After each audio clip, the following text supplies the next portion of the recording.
মুহিন ভাই, কোন হিসাবটা আপনার কাছে সবচেয়ে জরুরি, জীবনের হিসাব নাকি এই যে শো শেষ করে ব্যাক স্টেজে হিসাব ঠিকঠাক আছে কিনা? না, আমার ক্ষেত্রে উল্টো হয় রে, এটা ব্যাক স্টেজে যাওয়ার আগেই হিসাব নিকেশ। ও, হিসাব হয়ে যায়, তার মানে আপনি অনেক বড় মাপের শিল্পী। সেটা না, মানে এটা প্র্যাকটিক্যাল একদম ক্যারিয়ারের স্টার্টিং থেকেই। যে আমাদের যারা অর্গানাইজার থাকে তাদেরকে আফটার পেমেন্টস করতে নিষেধ করি, যে আমরা অন স্টেজ চলে যাই যখন, দেন আগে এগুলো সব ক্লিয়ার থাকে। ভাই, আমি অনেক প্রোগ্রামে গেলে বলে যে প্রোগ্রাম করে খাবেন নাকি আগে খাবেন, আমরা আগে খাবো, কারণ আমি জীবনের অভিজ্ঞতা থেকে দেখেছি যে স্টেজে এমন পারফরমেন্স হয় এরপর খাওয়ার কথা আমাকে অনেক সময় বলে না।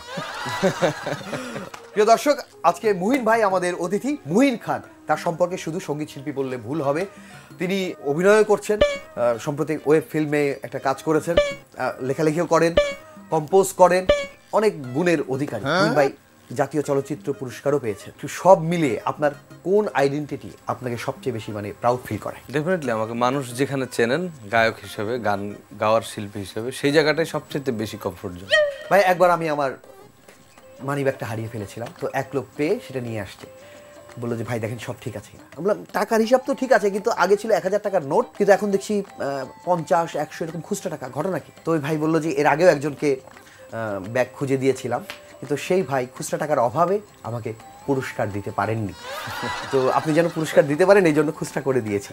তো ভাই, আপনি যখন পুরস্কার পেলেন আপনি তখন কি হারিয়ে ফেলেছিলেন? প্রথমে একটা মজার ঘটনা বলি, সেটা হচ্ছে জাতীয় পুরস্কার যারা ছুঁয়ে দেখেছেন, একটু স্বাভাবিকের চাইতে একটু ওজন আছে, একটু ওয়েট আছে। তো মাননীয় প্রধানমন্ত্রী যখন দিচ্ছিলেন আমার হাতে, যখন দিয়েছে তখন জিনিসটা একটু হাতটা একটু ও আচ্ছা, তাই তাকালাম প্রধানমন্ত্রীর দিকে এবং তার সঙ্গে যেটুকু সময় ছিলাম পরিচয়ে কথা বললাম, কারণ উনি যে মাটির বুকে গানের সময় উনি আমার গানটা শুনেছিলেন আমাদের সেই রিয়েলিটি শোয়ের। তো ওই সময়ের ভাষাটা আসলে হারানোর কিছু নয়, একটা সুযোগ পেয়েছি মাননীয় প্রধানমন্ত্রীর সঙ্গে কথা বলার, এবং জাতীয় পুরস্কার প্রাপ্তির সবচেয়ে বড় একটা মুখ্যম সময় হচ্ছে পুরস্কার যখন দিচ্ছেন, তারপরে স্বর্ণপদক পেলাম, চেকগুলো পেলাম। তো এই যে একে একে যে পুরস্কারের ভাষা আসলে স্তব্ধই থাকে, মানুষ আসলে প্রথম যখন অনুভূতিটা থাকে না, এটা আসলে হারিয়ে ফেলার মতোই, একটু হলেও ভাষা হারায় মানুষ।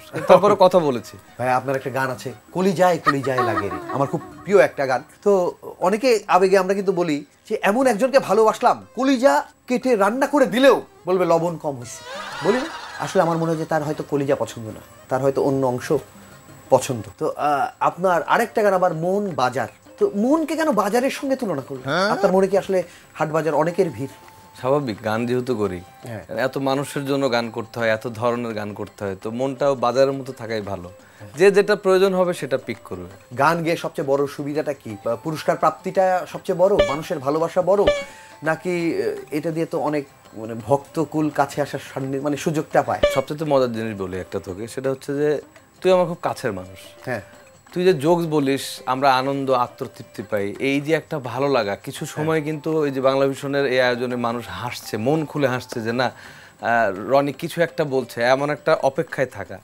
আমরা যারা গান গাই আমাদেরও ওই যে শেষ পর্যন্ত কিন্তু আকুতির শেষ নাই। আমার সুরে কিছুদিন আগে শ্রদ্ধেয় সৈয়দ আব্দুল হাদী স্যার গিয়েছেন, তো উনি এমন একটা গান গাইলেন যে গান গাওয়ার পরে বললো, মুহিন এখনো মনে হয় কি জানো, যে গান গাওয়ার মনে হয় তৃপ্ততা শেষ হয়নি। উনি যদি বলে তাহলে আমি এখানে আসলে কিছু না বলাই বেটার, এর চেয়ে কিছু না বলাই বেটার। আচ্ছা ভাইয়া, বিয়ের আগে যেটা হয়, মানুষ তার বন্ধুকে ফাঁকি দিয়ে গার্লফ্রেন্ডের সঙ্গে দেখা করে, আর বিয়ের পরে কি হয়, বউকে ফাঁকি দিয়ে সেই বন্ধুদের সঙ্গে দেখা করে, আড্ডা দেয়। তো আপনি কাকে ফাঁকি দিয়ে কি করেন? আমি ফাঁকি দিই না, আমি যা বলি তোর ভাবিকে বলেই করি। আপনার আড্ডা দিলে বলি যে কথার কথা, আজকে যে বের হবো, কোথায় যাব, কি করবো, এটা জানে সে। হ্যাঁ, এ ব্যাপারে কোনো ফোন নাই, কোনো ডিস্টার্বেন্স। আপনার গানে আমি রিসেন্টলি দেখলাম যে মিউজিক ভিডিওতে অনেক সুন্দরী মডেল, এক্ষেত্রে ভাবি কতটা দূরে ছিল, বা এক্ষেত্রে মডেল চুজের ব্যাপারে সে হেল্প করেন। তিনি ভাবে যে মুহিন কাকে বোনের দৃষ্টিতে দেখে, ডেফিনেটলি তাকে মডেল সেই মুহূর্তে, গানের সময় প্রেমিকার মুহূর্ত, ওই অফ স্ক্রিনে বোনের মুহূর্ত থাকে, সেটা সমস্যা। মানে ভাবি কি দেখে যে দেখে সে থাকে অন স্পটে, অনেক শুটিং এ যায় মাঝে মাঝে।